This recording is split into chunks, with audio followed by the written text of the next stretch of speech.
Bonsoir à toutes et à tous, c'est Luciole Desplaines pour un petit interlude broderie. Et oui, parce que mon premier métier c'est couturière, le deuxième c'est brodeuse, et la tisserande en fait c'est seulement en troisième position en fait. Mais j'aime toutes les techniques textiles que je pratique et que je maîtrise, toutes pareilles. En tout cas, là pour la broderie, ça faisait depuis 2016 que je n'avais pas brodé sur un métier à broder. La dernière fois que j'ai brodé sur un métier à broder, c'est quand j'étais en mission intérim dans les ateliers de broderie haute couture sur Paris. Et donc la dernière fois que j'ai fait des missions, c'était en 2016. Après, la vie a fait que je n'ai pas pu rebroder depuis 10 ans. Juste vite fait en 2021. Une petite broderie que j'ai fait sur un tambour, donc c'est pas du tout le même, la même envergure. Et donc là, projet d'envergure, donc une broderie pour, enfin une œuvre brodée parce que c'est conséquent comme broderie. C'est comme un tableau en fait. Et donc c'est pour le festival du lin et de la fibre artistique à Saint-Pierre-du-Vigier, en Seine-Maritime. Et donc c'est pour le concours de broderie où logiquement j'aurais dû amener la broderie là-bas le 14 juin, dimanche dernier. Mais fidèle à moi-même, puis là c'était vraiment catastrophique, pire que tout, pire que toutes les fois où je commence à la dernière minute et j'arrive pas à démarrer dans la matière. Enfin, j'ai besoin de la pression et de l'urgence, quoi, pour réussir à avancer dans la matière. Bref. Et donc là, voilà. J'ai eu 2 délais. Donc là, ça doit être terminé jeudi. Mais donc, pour vous montrer où j'en suis. Donc là, c'est la partie qui est pas encore du tout, qui est juste ébauchée.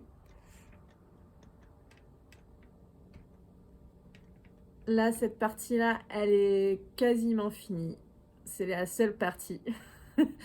Je rajouterai peut-être à la fin quelques petits trucs dessus, mais non, c'est quasiment fini. Et puis sinon, il reste toutes les parties là que vous voyez à broder. Et là, j'en suis... alors, j'avais fait mon calcul cet après-midi. Cet après-midi, j'en étais à 28 heures. J'ai dû faire 2-3 heures depuis. Donc voilà, j'en suis à un peu plus d'une trentaine d'heures. Et je pense que je vais arriver autour de 50 heures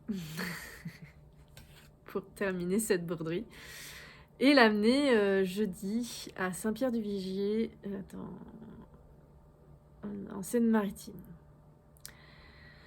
Et donc oui, sinon pour expliquer la thématique de ce concours de broderie, c'est la thématique du festival du lin de cette année, c'est au fil de l'eau.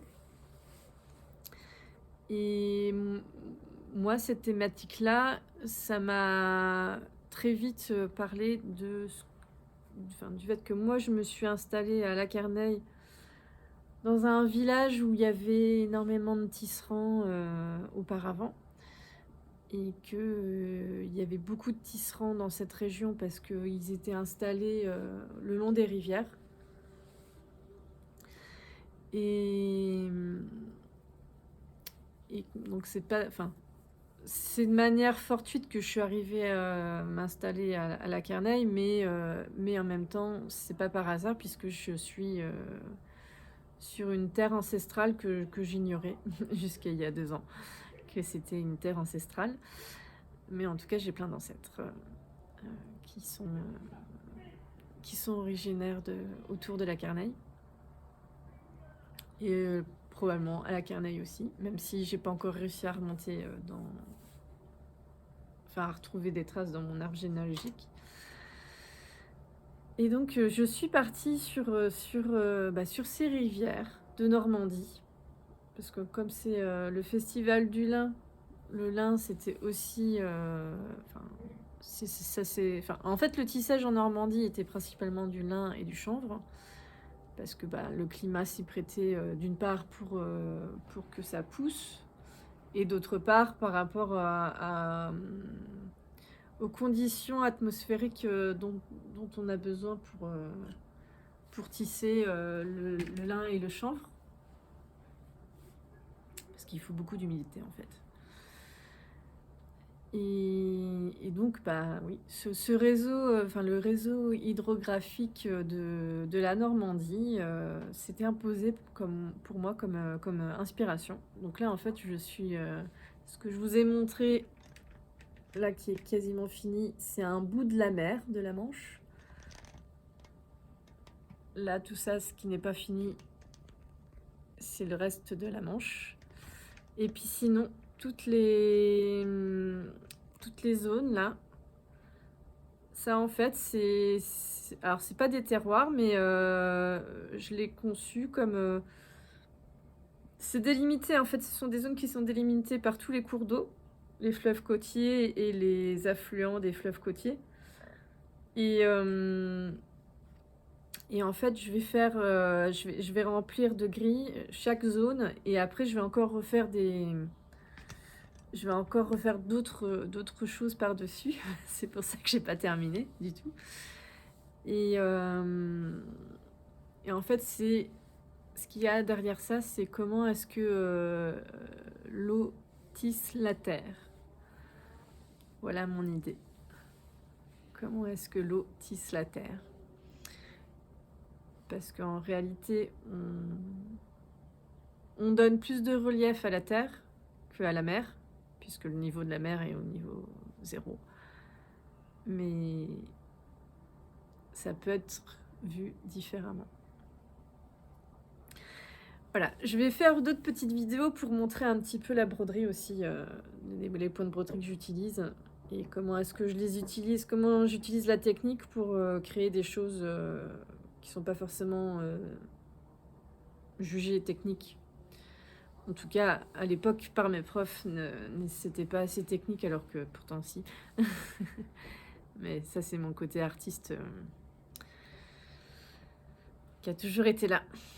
Quand j'étais en BMA broderie, c'est ma prof d'art appliqué, qui était pourtant elle-même une artiste. Une vraie artiste, elle était sculpteur. Elle avait dit arrête de te prendre pour une artiste. Voilà ce qu'on a pu me dire. Et pourtant, j'adorais cette prof-là. Mais voilà ce qu'on a pu me dire en 2007-2008. Parce que j'étais déjà trop artiste.